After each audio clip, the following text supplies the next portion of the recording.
साथियों, ये ऊपर वाले कमरे का जो है पूरा हमें अभी पेंटिंग करवानी है। और ये आप अभी फ़िलहाल देख लीजिए, जो सारी पेंटिंग है ये आकाश का कमरा है और इस कमरे में इस तरह से सारी पेंटिंग की हुई है। अब कर्टन तो मैंने उतारा था, लाल बाबू आ गए हैं। अब यहाँ का जो सामान है वो सारा हटाऊंगी, चादर वगैरह सारा हटा के इसे प्लास्टिक से कवर करूंगी और एक एक पोस्टर जो है उठा करके उस छोटे वाले कमरे में रखने लगी हूँ। टीवी हटवाना होगा, है ना लाल बाबू? हाँ जी। उसको फिर बुला दूंगी ना फोन करके। तो इसको फिलहाल तो भी ढक दो। हाँ। ठीक है। ये तो पत्थर वाला जो है वो मैंने दीवार में लगवाया हुआ है। ये छोटे छोटे पोस्टर हैं, वो उठाना शुरू करते हैं। ठीक है। इस तरह से सारे पोस्टर वगैरह डेलिकेसी से जो भी रखने था सामान को, तो वो तो मैंने उठाया। साथ में लाल बाबू ने भी और अनिल ने भी मदद की मेरी, बहुत बिल्कुल बराबर से उन्होंने हिस्सेदारी निभाई। और क्योंकि पलंग वगैरह को खिसकाने के लिए ये वाला पलंग ना बहुत ज़्यादा भारी है, तो मैं खिसका तो लेती हूँ हमेशा, पर बच्चे थे तो इन्होंने कहा कि नहीं नहीं आंटी आप अकेले मत खिसकाइए। तो इस तरह से करके पूरा कमरा जो है उसको धीरे धीरे करके खाली किया। और उसके बाद ये टीवी था, टीवी को स्लाइड्स करके उतारना था।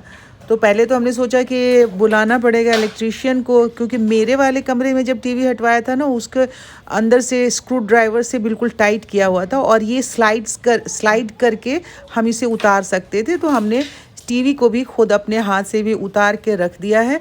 अब जो उसका स्टैंड है पीछे लगा हुआ है, उसमें स्क्रू लगा हुआ है, उसको मैं अब कल उतारूंगी। आज तो इसका बेसिक जो काम है इस कमरे का, वो सारा काम करेंगे लाल बाबू और अनिल। जो पुट्टी वगैरह जो लगाना है वो किया जाएगा आज। हाँ, बाकी कमरे वगैरह खाली करने में कंट्रीब्यूट नहीं कर पाते हैं क्योंकि उनको धूल से एलर्जी है, पर घर के डेकोरेशन में कुछ कुछ उनका योगदान है। जैसे ये आपने जो मुखौटा देखा वो ख़रीद के लाए थे। ये वॉच उन्होंने ख़रीदवा कर मंगवाया था मेरी बहन के छोटे बेटे से, रुड़की से। तो इस तरह से उनका कंट्रीब्यूशन है जो दिखता रहता है हमें हर दम। अच्छा था वो चावल, तो थोड़ा ठीक था। वो पहले वाला तो बिल्कुल खत्म हो गया ना, मोटा वाला चावल था। देखिए अभी खाना, हाँ बोलिए। मैं तो बहुत ही इतना कॉन्शियस हो जाती है जैसे ही मैं कैमरा लेके आलू काटू कैसे लंबा?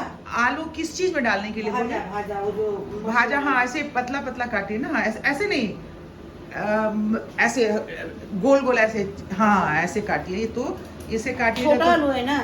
हाँ ठीक है, तो इसको दो दो फाड़ी कर दीजिए ना खाली। हाँ मैं वही तो कह रही हूँ। हाँ, सिर्फ दो टुकड़ा कर दीजिएगा तो अच्छे से धीरे धीरे फ्राई भी हो जाएगा, गल भी जाएगा। हाँ, संडे को तो सारा काम आगे पीछे हो ही जाता है। अब सुबह से बाकी काम में लगी हुई थी। अब ये टाइम हो गया है, सबका ब्रेकफास्ट वगैरह हो गया। अब मैं कपड़े धोने के लिए जा रही हूँ कि मशीन लगा दूँ, क्योंकि अब नीचे वाली तो पेंटिंग हो गई है ख़त्म।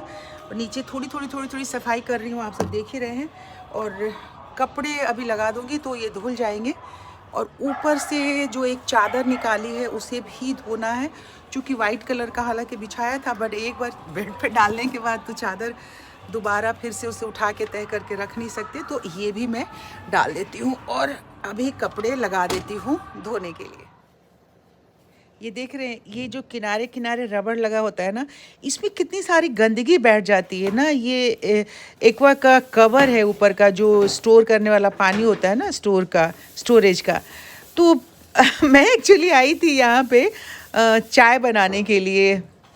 करीब 1-1:30 बज रहा था, तो चाय बनाने के लिए कपड़ा लगाने के बाद, क्योंकि वो जो लेबर काम कर रहे हैं उन्होंने कहा कि चाय चाहिए आंटी, तो मैं चाय बनाने आई तो इसको देखा। अब देखिए उसको क्लीन कर दिया, कितना चमक गया, एकदम वाइट।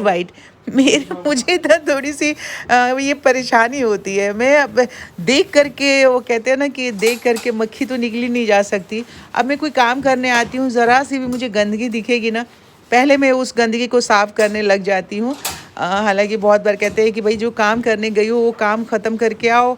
दिन भर लगे रहने से कोई मतलब सेहत कोई बहुत अच्छी तो होती नहीं है। फिर भी अब मेरी आदत है, आदत में शुमार है, तो अब उसको मैं क्या करूं।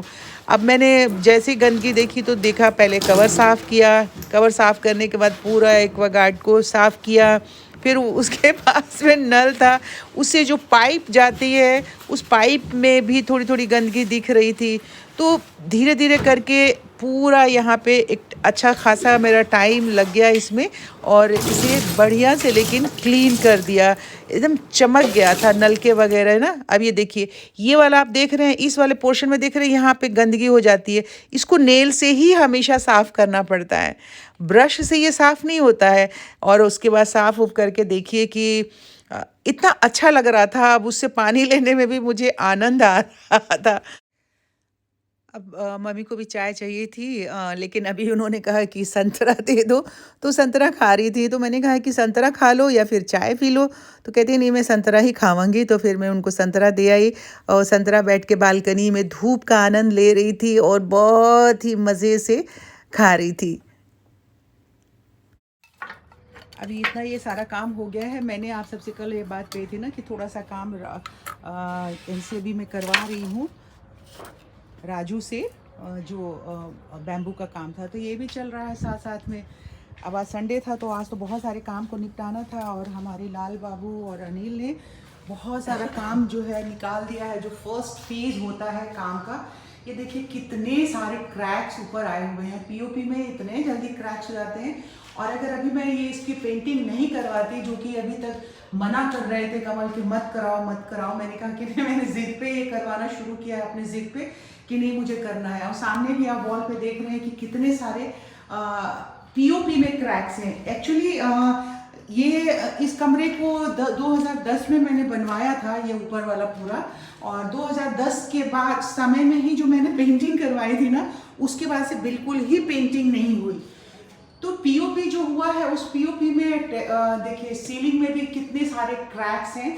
जब ड्राई हुआ होगा उसके बाद जल्दी जब आप ठेके पे काम करवाते हैं तो वो तो पेंटिंग करके चले जाते हैं, जल्दी उनको हैंड ओवर करना होता है, और धीरे धीरे ये ड्राई होता है। तो जैसे जैसे पीओपी ड्राई होता जाता है उसमें क्रैक्स आते जाते हैं। तो इतने दिनों के बाद अगर अभी नहीं करवाती तो शायद ज़्यादा नुकसान हो जाता। तो अभी जो मैंने समय चुना है वो बिल्कुल एक्जैक्टली सही समय चुना है, और अभी 2-4 दिन में ये पेंट हो जाएगा और मैं इससे मुक्त हो जाऊंगी किसी भी टेंशन से, कि मुझे हमेशा टेंशन लगा रहता था। जब भी मैं नीचे आती थी, मतलब ऊपर के कमरे में आती थी तो देखती थी तो मुझे बहुत ही बुरा लगता था। कुछ कमरों की तो पेंटिंग मैंने करवाई थी, और आप सबको मालूम है कि मैं एक ही साथ काम नहीं करवा पाती थी, लेकिन इस बार अब मैंने कहा है कि जो बाकी का काम रह गया उसे सबको इस बार मैं ख़त्म करूँगी एक ही बार में। तो ये दिमाग में आइडिया आ रहा है, इस वाली जगह में भी कुछ नया करना चाह रही हूँ। ये स्टिकर वगैरह हटा दूँगी, ये ऊपर लगा हुआ है ना लकड़ी का जो बीटिंग की हुई है, तो उसी से रिलेटेड कुछ ये वाला, ये एंट्रेंस वाला मेरा पार्ट है जहाँ फ़िश एक्वेरियम रखा हुआ है। तो ऐसे कुछ कुछ दिमाग में मेरे चल रहा है अभी आइडिया। सबसे पहले मैं टेरेस पे आई हूँ, तो चांद आप देख लीजिए कितना खूबसूरत लग रहा है ना। और चांद की जो खूबसूरती है उसने 4 चांद लगा दिया है मेरे गार्डन में। फ़िलहाल अभी नीचे ले जाऊंगी, लेकिन वाकई में इतना अच्छा लग रहा है, इतना सुकून मिल रहा है। और ये वाली जो रात है ना, बहुत ही खूबसूरत लग रही है, दिल को कितना अच्छा लग रहा है चांद को देखकर। साथियों, फाइनली इस टाइम अभी राजू काम ख़त्म करके गया है। बहुत देर हो गई थी, एक दिन में ही काम सारा निपटाना था, तो थोड़ा सा ये रह गया है, बैम्बू के टुकड़े वगैरह रह गए हैं। तो मैंने कहा कि आप छोड़ दो, मैं सुबह ऑफिस से आने के बाद हटा दूँगी। और ये अभी तो पेंटिंग हुई नहीं है, ये फैंस बनवाया है जो साइड में पहले जो था उसी में एक्सटेंड किया है। तो ये एक अलग सा ब्लॉक सा मैंने बनवा दिया है। सुबह का काम होगा ऑफिस से आने के बाद, वो ये होगा कि इन सारे जो प्लांटर वगैरह इधर उधर हो गए हैं इनको सबको ठीक करूँगी, और पूरे तरीके से पेंटिंग वगैरह जो भी है करवाना है। पहले घर का पेंटिंग सारा हो जाए। ये वाला फैंस की पेंटिंग तो मैं अपने हाथ से ही करना चाहती हूँ, अगर मैं कर पाई तो, टाइम मिले तो। बहुत सारे काम जो हैं इधर उधर अभी चल रहे हैं। कभी ऊपर आके देखना पड़ता है, कभी कमरे में देखना होता है। तो आज का जो दिन था बहुत हेक्टिक वाला था। एक पैर मेरा इधर था, उधर देख रही थी, घर में नीचे काम था, कपड़े धोने वगैरह वगैरह वगैरह। तो संडे को बहुत सारा काम हो जाता है, तो आज बहुत ज़्यादा काम था। अभी हल्के हल्के मेरे पैरों में दर्द हो रहा है। आज का दिन बहुत हेक्टिक रहा पर अच्छा है, मुझे बहुत सेटिस्फेक्शन मिलता है जब मैं पूरे दिन बिजी रहती हूँ ना, तो मुझे अच्छा लगता है कि चलो आज व्यस्तता थोड़ी ज़्यादा रही, क्योंकि दिमाग जो है ना वो उन्हीं कामों में लगा रहता है, कुछ और सोचने के लिए परेशान नहीं हो पाता है, और ये मुझे बहुत ज़्यादा शांति और सुकून देता है। तो मैं इस तरह से कह सकती हूँ कि आज का जो संडे का दिन था वो बहुत सुकून भरा था और काम से भरा हुआ था, और आपके प्यार से भी अब भर जाएगा, लबालब हो जाएगा मेरा आज का ये वीडियो, मुझे मालूम है। अगर अभी तक आपने मेरे चैनल को सब्सक्राइब नहीं किया है तो सब्सक्राइब कर लीजिए, और वीडियो तो आपको पसंद आया ही है, कुछ आए ना आए लेकिन आप सभी को ना अपने साथी सरिता की जो मेहनत है, भाग दौड़, वो पसंद आती है, मुझे मालूम है। सब इतना प्यार जो आप सब करते हो, उस प्यार के लिए तो शुक्रिया शब्द कुछ है ही नहीं, मैं उसके बदले में आप सबको कुछ नहीं दे सकती हूँ, फिर भी मैं आप सबसे कहूँगी ही और गुजारिश करती रहूँगी कि पसंद आया है तो इसे लाइक कर दीजिएगा, शेयर कीजिए। कल फिर मिलते हैं एक नया दिन और नई सुबह के साथ। तब तक आज सब अपनी सेहत का बहुत सारा ख्याल रखिए। Good night, bye bye. रात के 8:30 बज रहे हैं। Bye bye, good night.